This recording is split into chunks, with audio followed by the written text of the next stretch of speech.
This coming Sunday is this national day where churches across the country are going to be having conversation and dialogue and listening with, or they're calling it, what, an interview with an atheist day. Okay, so you're like the atheist. But really, this is Neil Carter, fellow that I've enjoyed meeting and coming to know and having conversation with. And Neil, we're really grateful that you've come to be our guest tonight, and really eager to listen and to learn and to see what you have to share with us. So just start by giving a real brief narrative about who you are. All right, thanks. My name is Neil, and I'm from the Jackson area. Grew up here and lived here most of my life, except for about a decade I moved away to Atlanta. I'm a school teacher and have 4 beautiful daughters. And I guess the basics of the story you'd want to know from me are that I grew up a Christian, grew up in a Baptist church, big one downtown. The rest of my family still belongs there and is very involved. And I was very involved myself for a while too. But now I find myself outside of the Christian faith. And I want to talk a little bit about what it's like being on the outside, because I think it could be helpful for everyone involved. I like this idea a lot. I like the idea of getting together and talking about what sorts of differences you're going to run into when you try to relate to someone in a situation like mine. So I really appreciate what you guys are doing by meeting people who are outside of your own tradition. And in my case, I actually grew up inside of the same tradition for the most part. So this is a very helpful thing, because not only does it help me learn to communicate with other people about what my issues are, but it's very easy to misunderstand people that are in a different place from you. It's very easy, especially thanks to the internet, it's very easy to there's just a really bad tendency of arguing online. People who ordinarily would be very nice to each other in person act like complete nuisances to each other online. Have you noticed that? It's annoying. I don't know how to fix that. There's something about the anonymity of being behind a screen that you just are not yourself. It brings out the worst in people. So this kind of conversation is a great idea. And I think you may have talked some about how over the last few decades, there have been some changes. Everybody knows that. But one of the changes is that people like me are growing in number. That's people who grew up in a traditional Christian environment and still have many of the same values instilled. I don't feel like my values have changed very much at all, but I think differently on certain things, except that I don't think that needs to make me be an outsider from anyone else's life. But some people seem to feel that that's a necessary result. Now that I don't think the same way on certain issues, that means we don't need to be friends. And I think that's really a tragic loss. And if it's true that people like me are growing in number, then it falls to folks like you to wrestle with, how does a church relate to people like me now? You know, it's one thing to go to another country where they've never heard the Christian message before, and it's all brand new. You know, I have a friend who went to Albania several years ago, right after they opened their doors for the first time to outsiders. And after the, Soviet Union had fallen, and when they got there, they went into a hospital and they asked a surgeon if he knew Jesus Christ. And he scratched his head for a little bit and he said, Jesus Christ. I don't know, he may be on the 3rd floor, but I don't know everyone on that hall. And that's the kind of thing you deal with when you're in a different country. But when you're around here, everyone has grown up within a Christian environment, especially in the South. So I'm a good example of that. And it's a really helpful thing, I think, for everyone involved, for you to ask these questions, which I hope you will at the end of this. In fact, I need to say that there is a basket next to Jason with, is it still there? Yes. Okay, with cards and pencils. So feel free to, I tell you what, Jason, you might just pass that around. And if you have a question you'd like to ask, you can write that down and pass that up, and we'll get to that. Okay, cool. So I grew up in church, and around 15 or 16, I had what I would call a conversion experience. It was a very exciting, transitional thing for me at an evangelistic conference. And the next 20 years, I was very, very devoted in my faith. You know, some people that you'll meet grew up outside of a church tradition, and some were in the church tradition, but they were just sort of halfway in it. Some of you may be that way, I don't know. But I grew up, I was very devoted. My faith was my life. for a good 20 years of my life, job, relationships, school, all of that was secondary to me, secondary in importance to my faith. So I'm speaking as someone who was very much a part of this tradition, and I feel like that gives me an interesting perspective in some ways. So feel free to ask any questions you like. Anyway, for about 20 years, I was a very devoted Christian. Moved away to Atlanta to be a part of a house church movement, which means just basically that people met in their homes instead of in a church building. And I had a good time there. I had a good experience. My experience in the Baptist church growing up was good as well. I really don't have any negative memories for the most part. I mean, it was overwhelmingly positive. But I reached a point in my mid-30s where I just decided that I was starting to think differently about a number of things. And the simple short answer is I just changed my mind about the things that I had come to believe before. And this probably isn't the ideal time to go into all the details of why that would be, because otherwise we just get into a debate, and those really aren't very useful. But that's a part of my story. And now that I've been outside of the faith, outside of that tradition for at least a couple of years, or 4, depending on how you count it, because for a couple of years there I was still attending church and still teaching Sunday school, and was not a Christian anymore. Believe it or not, those things happen. People do have their reasons for that. And I even went to seminary. I have a master's in biblical studies from Reformed Seminary down the road. So people like me are out there, and it'd be interesting to have a conversation. What I've found is now that I'm on the outside of this tradition, I'm often misunderstood by people who just 2 or 3 years ago would not have had such strange reactions to me. It's like I'm painted a different color and have a third eye, on my forehead sometimes if I tell them that I'm not really a Christian anymore. And it always leads to a lot of the same questions. So real quick, I want to talk about what the things are that most atheists, people like me who don't really believe anymore in the same things that I was raised to believe, what do we find other people misunderstand about me? And I'd like to go through that for just a second. What atheists wish Christians knew about them. It was going to be a top 10 list, and I ended up with 11, so forgive me. All right. Number 1, can you read that? We have morals too. Believe it or not, this is one of the most common, one of the most frequent things that we have to deal with, and that is that people who the rest of the day have been nice to us, when they find out all of a sudden that we're atheists, all of a sudden they assume we must be awful people. One of the running jokes among atheists is that people think we must eat our young. So there's this meme that passed around where a guy's got a baby on a sandwich. But that's a very prejudiced thing, and I understand why folks think that. Folks tend to think that someone who is not from their own tradition must have very, very different values. But if you talk to them, you'll find out they actually probably believe a lot of the same things you do on most day-to-day issues. The folks that I know who are atheists, and I've gotten to know several hundred at this point, either virtually or in person, and at this point, I think I can speak with some authority about what the issues are. And the number one thing that always comes up is they think we have no morals. They assume that there's no ethical system for an atheist. If you don't believe in God, how can you possibly believe in morals of any kind? The short answer is you can. And all of the atheists that I know are very principled people. They have very strong principles. And I don't want to go into too much more detail than that, except to say that there's an implicit judgment there that says that somehow because you're from a different worldview, you must not be able to have an ethical system. But in reality, this judgment doesn't come from actual experience with people like me. It's not that someone observes my behavior and says, I see that you're an immoral person. It's more that there's an ideological belief from the very beginning, before they know anything about you, that you must be an ethicless person. It's probably not a word, but anyway, so that's the first thing. It's the number one thing that always comes up in everybody's list. Number 2, you don't know us better than we know ourselves. And one of the things that comes up a lot is that people seem to think they can tell me what's going on inside of me better than I can. And that's why a moment like this is really important, to take time to actually ask questions and to listen to me tell my story and tell you that there's probably some misconceptions that some folks have.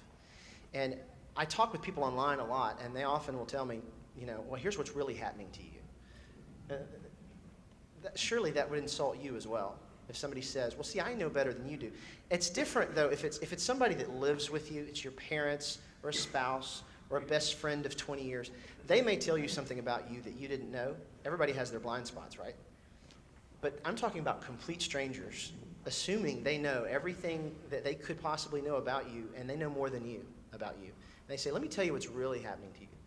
And that's insulting. So try to avoid doing that when you're talking to someone in a position like mine. Next. We don't, deep down, believe in God.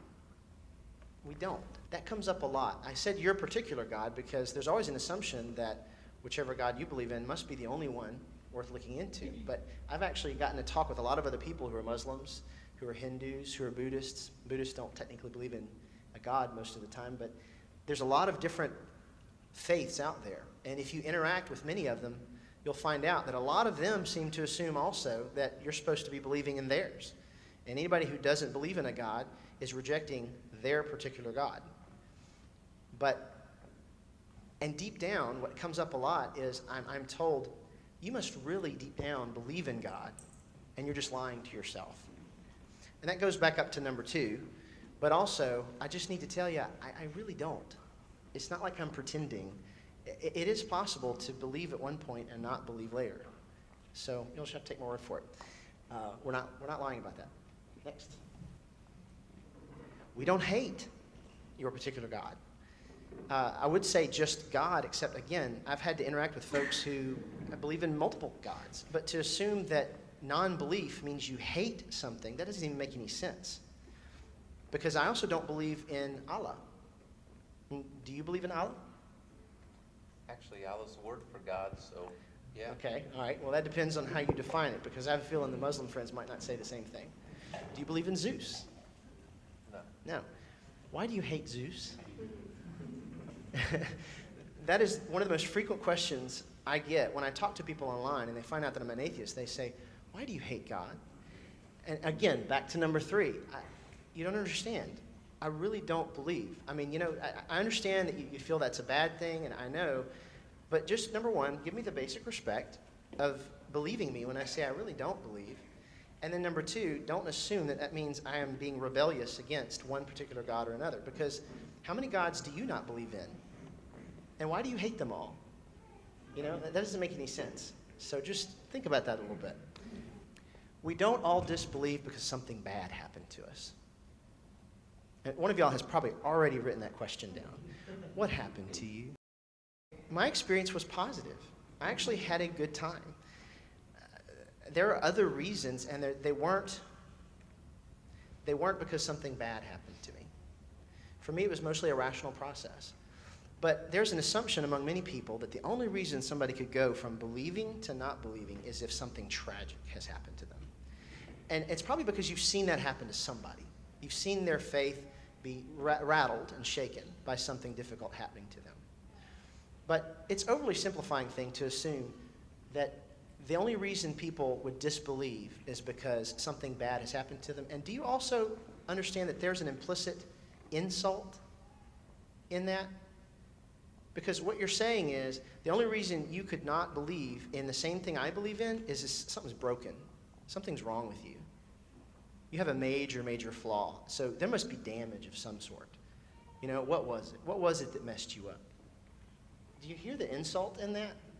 So try not to talk that way to people who don't share your faith. Because first of all, not only is it insulting, but it doesn't match most people's lives. I have met some people over the last couple of years that do disbelieve, at least in part, because bad things happen to them that cause them to question their faith. But it's not really fair to oversimplify things that way. And if you talk to enough people like me, you'll find out that many of us didn't have anything bad happen to us until after we left the faith, at which point sometimes there's some harsh social repercussions. You just have to take my word for it. Believing isn't a choice. Now, you may disagree with me on this, but let me just try to hash this out for just a second. Belief is an involuntary response to something that you've learned or something that you've experienced. You can say that you chose to believe something, but let me ask you a couple of questions. Number 1, do you remember the day you chose to believe that there is such a thing as a God? most people, if they thought about it, would say, well, I remember a day when I chose to become a Christian. I remember when I prayed or was baptized, or there was an experience of some sort. But for most folks, they'd have to say, well, pretty much I was taught from the time I was able to even speak that there was a God. It was just something I always was taught, and my whole surrounding culture taught me to believe that. So it wasn't really so much something I decided one day I'm going to believe in God. Well, that's actually the way it happened for me. For me, things lined up in such a way that I just realized I didn't believe anymore. And that's the way it happens for most people that I know who are atheists. And by the way, I belong to a group of about nearly 300 folks who live in Mississippi who are atheists, and most of them, like me, are at least partially closeted because of fear of social repercussions. Because around here, if you tell people you're not a Christian, especially if you tell them that you don't even believe in God at all, they immediately assume, oh, wow, that's a dangerous person. I don't need to be around that person, because who knows what they're going to do. They're going to steal my pocketbook. You know, people assume we beat puppies, you know, and sacrifice things to something. I'm not sure what. So believing is not a choice. Do you know this painting? This is one of my favorite Norman Rockwell paintings. I love Norman Rockwell. I believe it's called The Discovery or something like that. If you look at it long enough, you can see what it is he's got. He's just made a discovery. And of course, I've had a lot of fun over the years trying to decide, is he shocked because he's just figured out the truth? Or is he shocked because he thinks now that his dad is Santa Claus? Either one would be equally shocking. But in his case, and in my case, there came a day where something was just discovered. And a belief changed. I remember there was a bag, a duffel bag, in my closet. Not my closet, it was in a bathroom closet that I found one day when I was, 6 or 7 years old. And it had initials on it, and I thought that was kind of cool, and I thought, I'd like that duffel bag. I could use that for soccer. But I left it in there because I didn't think it was mine. And then a couple of weeks later, on Christmas morning, all the Santa Claus gifts were out on the couch, and there was that bag. And I said, wait a second. Something's going on here. Sometimes you just sort of learn something, and it changes what you believe. It's not a choice. You just suddenly think differently about something. And you can't choose to go back and believe again in something that you now don't believe in anymore. So it's oversimplifying. It's oversimplifying to just say, well, it's just a choice, and you just need to choose to go back again. Number 7, most of us, at least around here, used to be Christians too. So that's kind of what I'm talking about here. In our case, the problem is not that I have not heard the story right. It's not that the Christian message has not gotten to me and it just needs to be retold one more time. Or maybe if you just come to our church, you've been to 40, you've spoken at them. I mean, I've led small groups. I've led some big groups. I've been in ministry before. It's not a new story to me. So for people like me, it's not just a matter of exposing us to something we haven't heard. Many of us have been Christians too.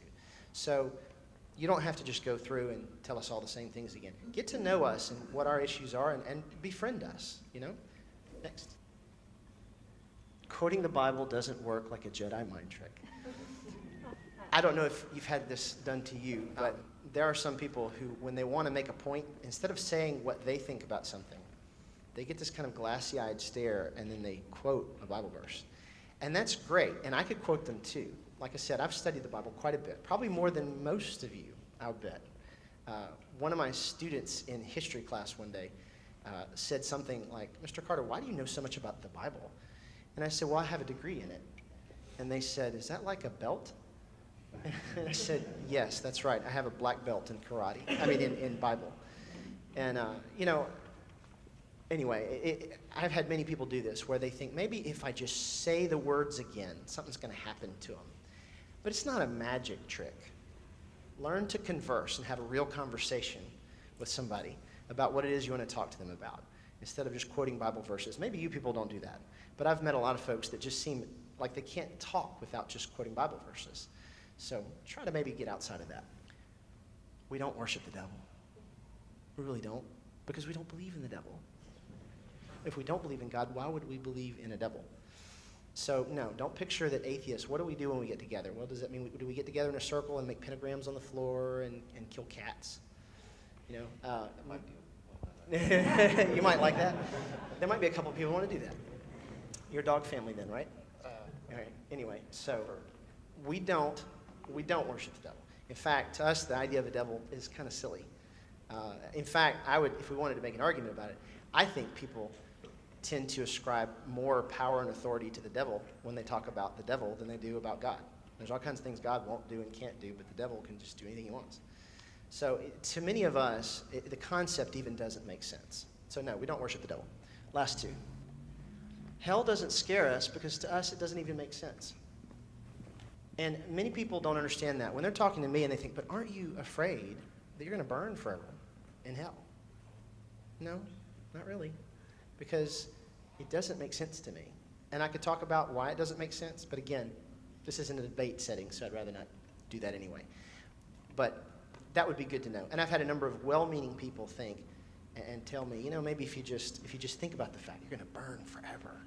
And I'm thinking, really, this is not the best way to approach this subject. Okay, finally, not all of us are anti-theists. By that I mean, not everybody who doesn't believe in God thinks that it's their job to get onto you for believing in God. Personally, I don't like that at all. I think there's a lot of good that can be done in the world from people cooperating with one another, regardless of a difference of beliefs. But there are people out there who believe that the stuff you do that's good for the world is wasted unless it's done in the right belief system. Are you familiar with this? And it's really frustrating because there's a lot of things that could be done in the world that would be actually helpful for people than trying to fight over what it is that you believe. And not everybody who doesn't believe in God is an anti-theist. Many people are just what you would call an agnostic, and in some ways I am that too. I simply would say, I just don't really have sufficient reason anymore to believe in one God or another. That doesn't mean I'm going to get onto you or think less of you because you do. And there are people out there who are anti-theists. There are people, some of them in public limelight, who feel that it's their job to attack religion in general and Christianity in particular. And I don't really identify with those people myself. I would say I'm not an anti-theist. I would say that personally, I'm an anti-fundamentalist. And by that I mean, I believe that there are forms of the Christian faith which are harmful to the people who hold them and to everyone else. And there are better forms of it that are better for the people who hold them and for the rest of the world. And I would want to encourage anybody who's a member of the Christian faith to find those aspects of the Christian faith that are more positive, that help for making better relationships with people, and they're not about excluding other people. And even the word atheist is an exclusionary word. It's a marginalizing word.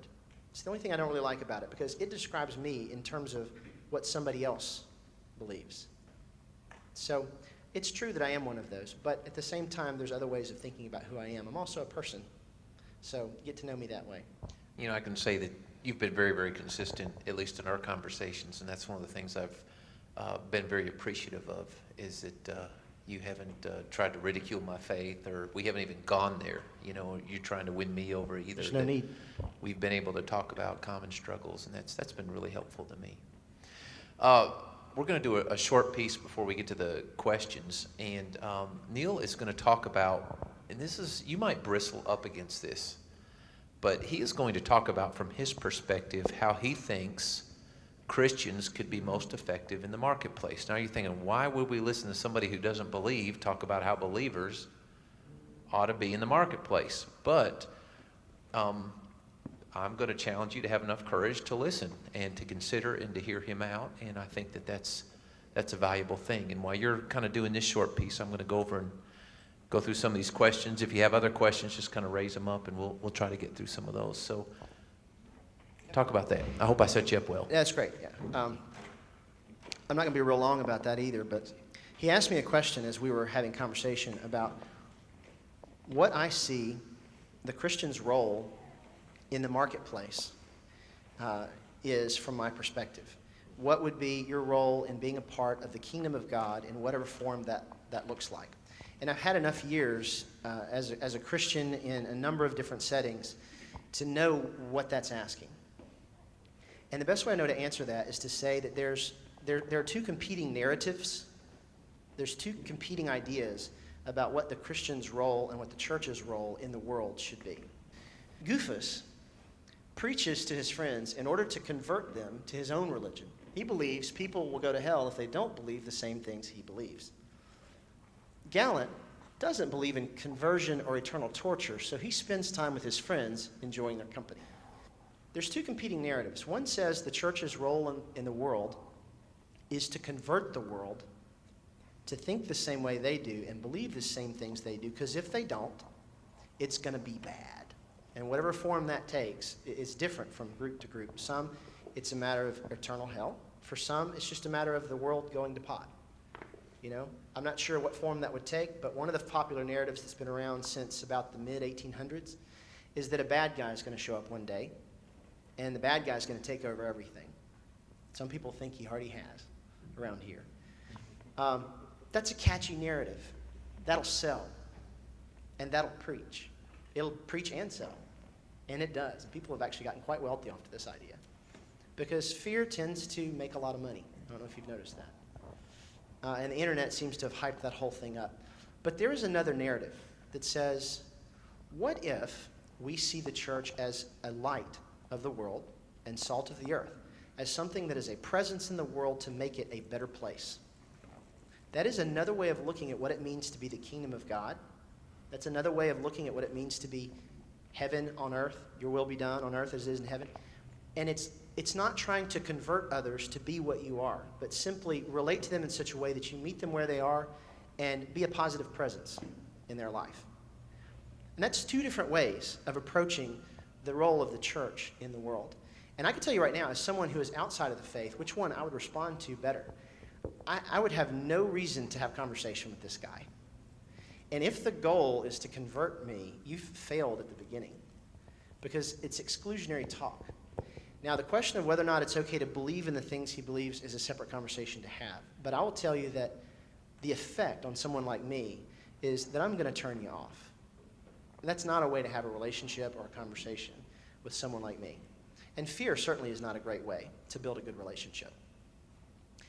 But on the other hand, if you see the church's role in the world as being a beneficial presence, something that makes the world a better place, it helps to restore things that are broken, that helps to bring light in places that are dark. Those are the kinds of metaphors I can grab hold of, because I actually identify with that.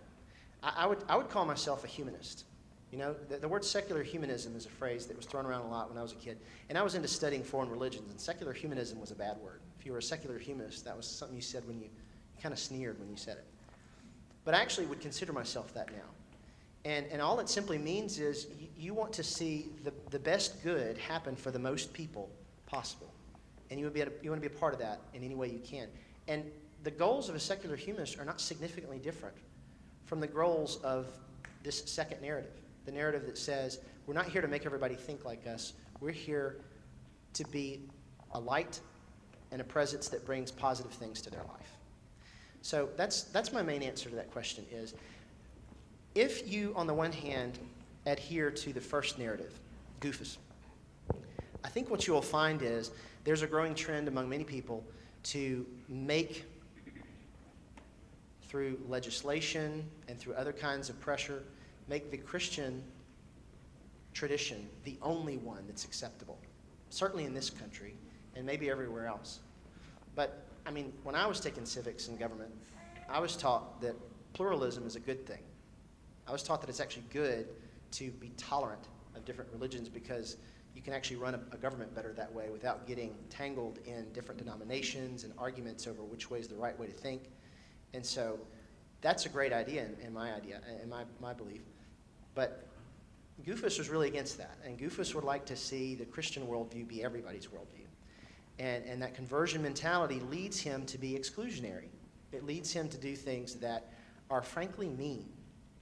And he's supposed to be loving and kind.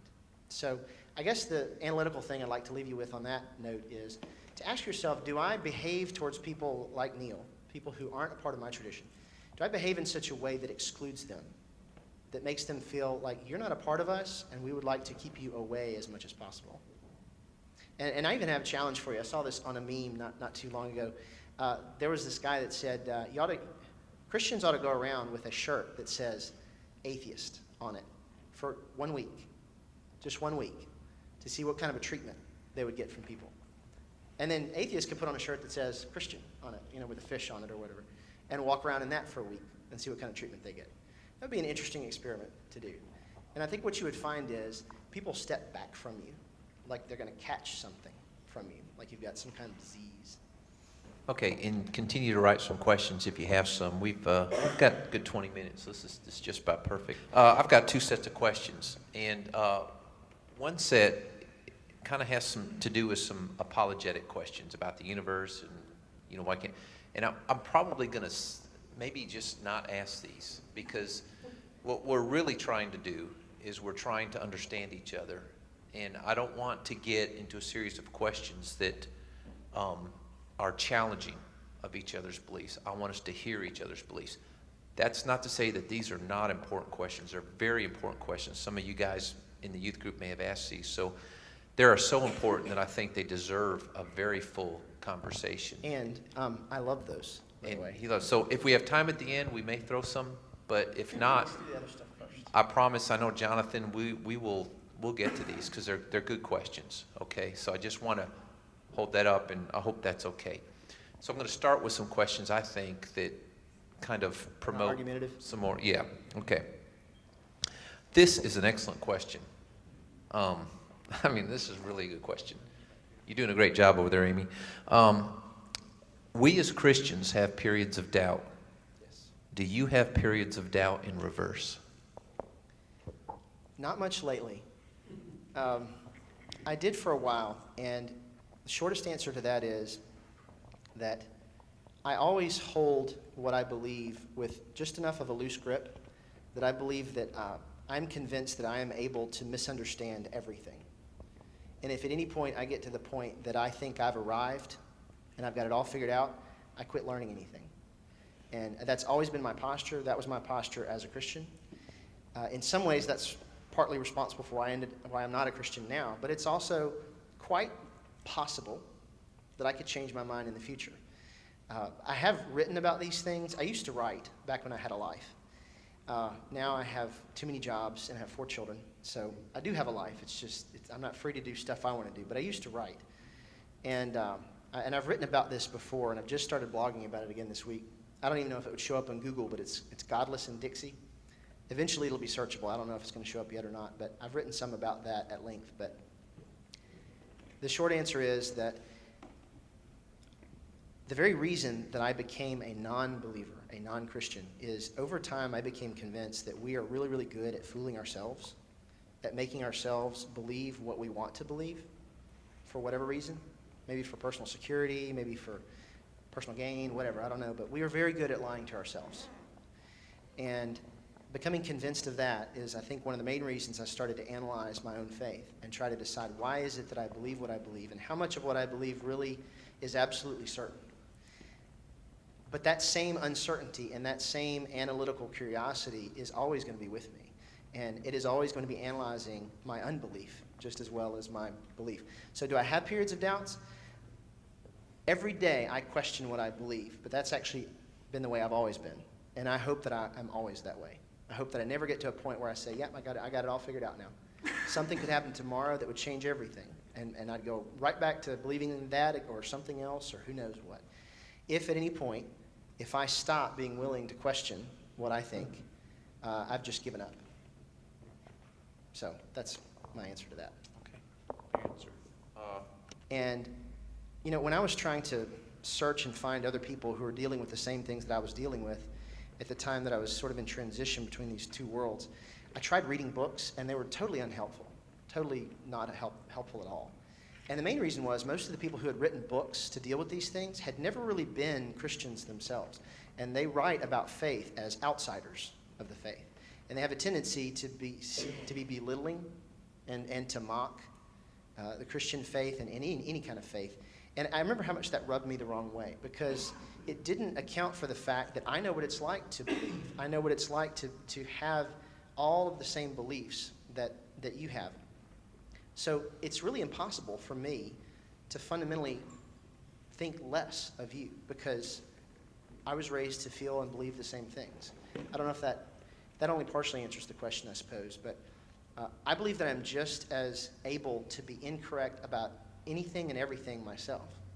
And so for me to think that maybe I'm thinking one way and you're thinking another way, I don't immediately assume that means I've got the corner on the market on truth. And to me, to have that kind of a posture towards someone else, to think to think less of, to look down on someone else because they believe something different from me. That's exactly what I'm asking you not to do to me. And that would be very hypocritical of me. I hope that I never do that. Little writing, got to hold it far away. Okay. Comes with age. Why do you think there is a big divide?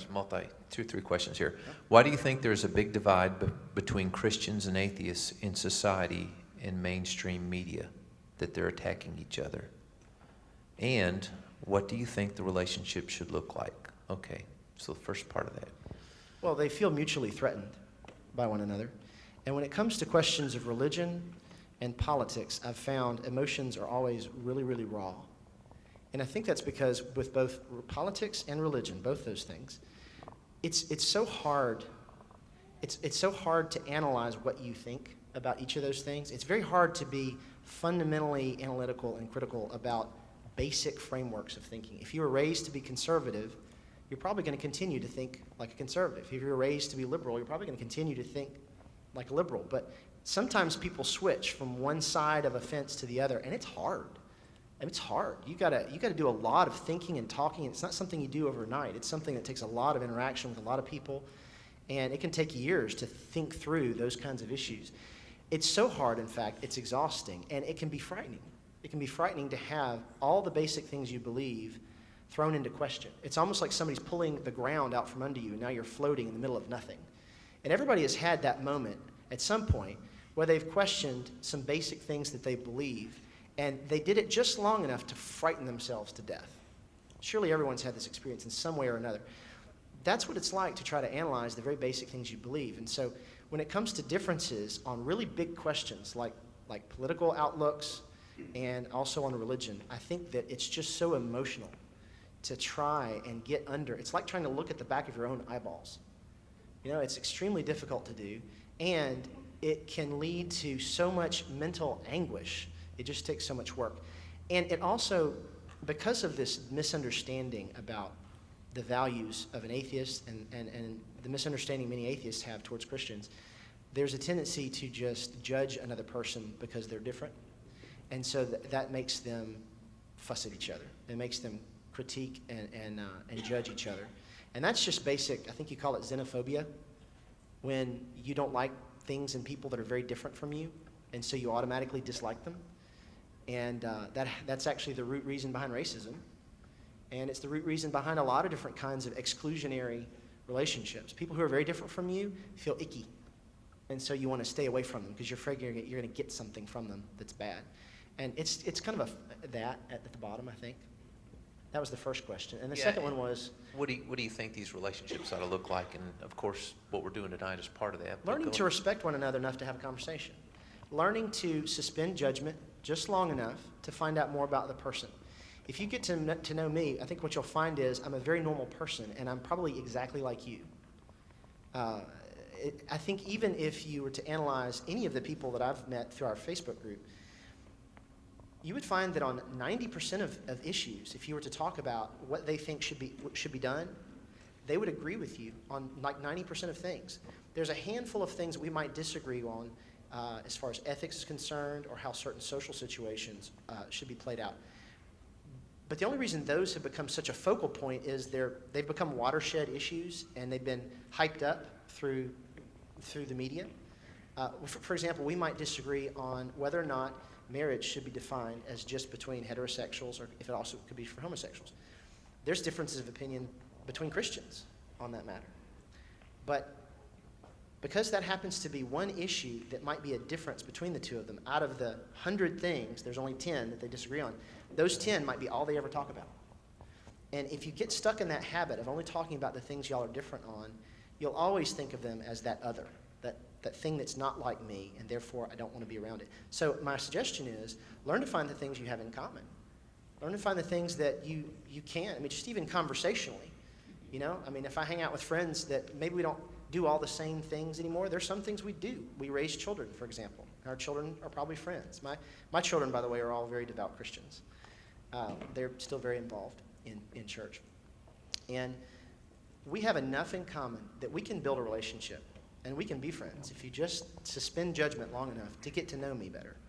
I think that's probably the best thing I know to say. And don't pick up your conversational style from the internet, please, because it's ruining the way people have conversations.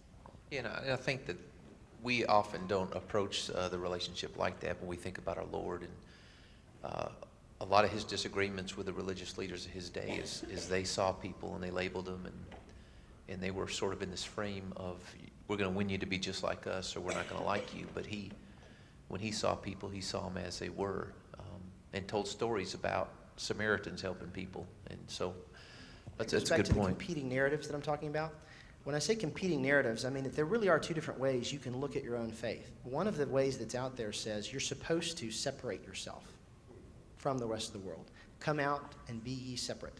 That is one thing you could seize onto and say that's what we're about. And a lot of people, that's the basic ethos behind their whole Christian life. But I think you could just as easily look at the same story, and you could see a different narrative going on. You could see a guy who hangs out with people who are very, very different from him, a guy who spends time hanging out with the riffraff, the people who are rejected from the rest of society. And you say, you know what, that's another way of looking at who it is that we are. We're a group of people who can actually be around people who are not like us, that everybody else thinks are lower than the rest of us.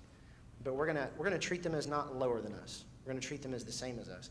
And the real challenge is, can you do that without being sanctimonious and thinking of yourself as how big am I that I'm condescending to be with these dirty people? You know, if you could instead learn to not think of yourself as above them and them dirty and you clean, if you could get to that point, you'd be really advancing, in my opinion. Okay, that's a good question too. Talk about your thoughts on love and its role in the universe. And they say not marriage love, but phileo love in friendships and families. And it's so anyway. I think they mean just generally talk about love and its role in the universe. I like it. I'm in favor of it. Get some more questions. Okay.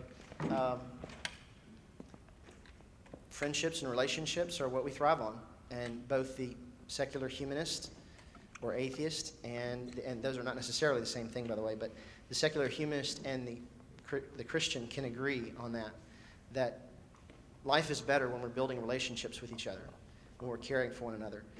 You actually don't have to have a belief in God to believe that's a good thing.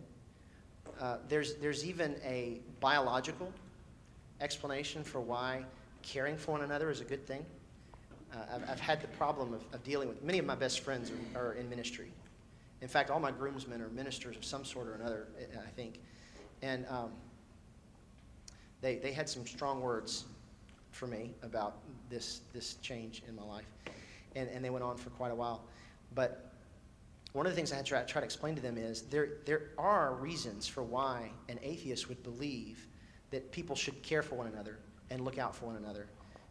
I know you assume that it's only your faith that provides that, or at least some sort of faith, but there's another explanation, and that is that any species that takes care of its own does better that way. You know, that's not real complicated. Any species that looks after its own does better. And I think that's fundamentally one of the reasons why we thrive as a people. And when we don't look after one another, we don't do well. You know, it's not real complicated. Here's kind of a follow-up on this that I just got. It's a little bit of a challenge. You know, you talk about love. Of course, here in this group, we're believing that love is a force in the universe that's been sourced by God. So talk a little bit more about that. How would you respond to the Christian worldview? It's not important to me where you believe the love comes from. What matters to me is that it's a value of yours that you prize and that you practice. I think that's my basic answer. I believe in loving and caring for each other as well. And again, there's two narratives. One narrative says, your love's not any good if it doesn't come out of the right belief system. If you don't believe the right things, your love is invalid. There are people who believe that. Another alternative narrative says, love is love. And instead of saying, because you don't believe the right things, your love is invalid, you could just say, you know what, love is love, and we're going to accept it, and we're going to prize it and value it in everyone, regardless of their background or their belief system. Okay. This is a good question. Is this your question, Lucas? Okay, it is, but it's kind of where I started with you when we first met, what I was kind of thinking in the back of my mind, so it's a very fair question. If He it, likes it because it's his question, too. yeah, well, it's actually not anymore because we've been down this path. But if it's possible to go beyond or remove religion or religious systems, would you or other atheists be followers of Jesus? Why and why not? And are you asking that, is it just religion or religious systems or fundamentalist churches that have gotten in the way and is the real issue not God? Is that kind of what you're saying too? Something like that. Okay, I understand that question. So if it's possible to go beyond or remove religion or religious systems, would you or other atheists be a follower of Jesus? Why or why not? My answer to that is, unfortunately, it's hard to say what that would be, because there's a certain subjective element involved. Unfortunately, both the Bible and Jesus can tend to be a bit of a Rorschach test. You familiar with that?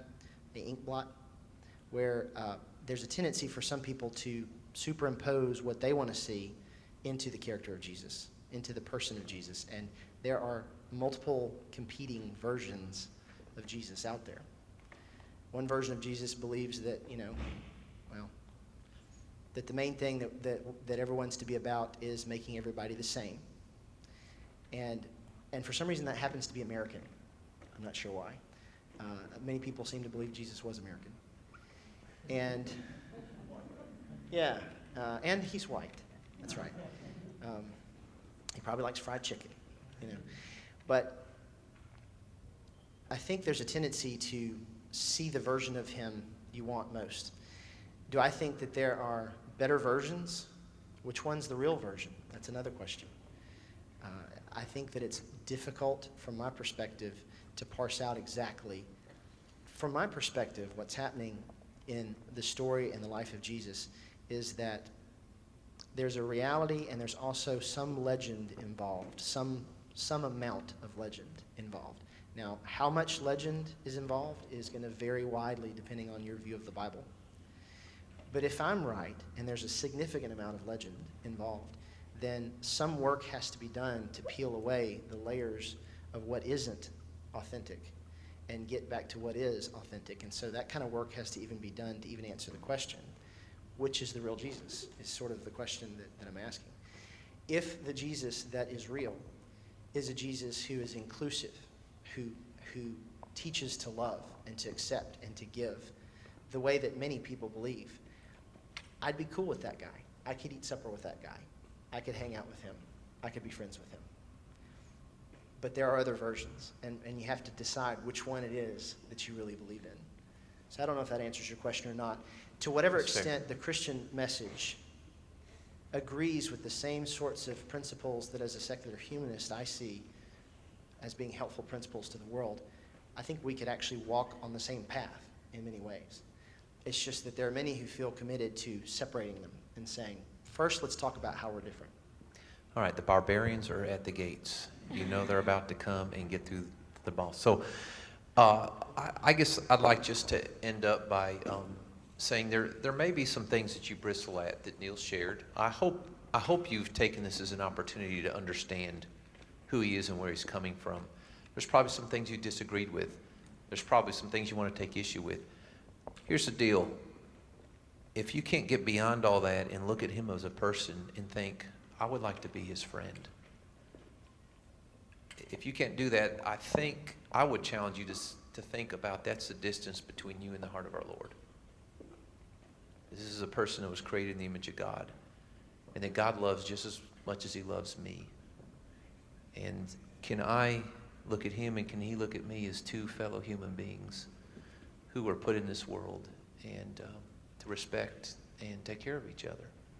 And can you look at me without seeing me as a prospect for conversion? That's the challenge. Thanks for being with us. Can I close this in prayer? Father, we are grateful.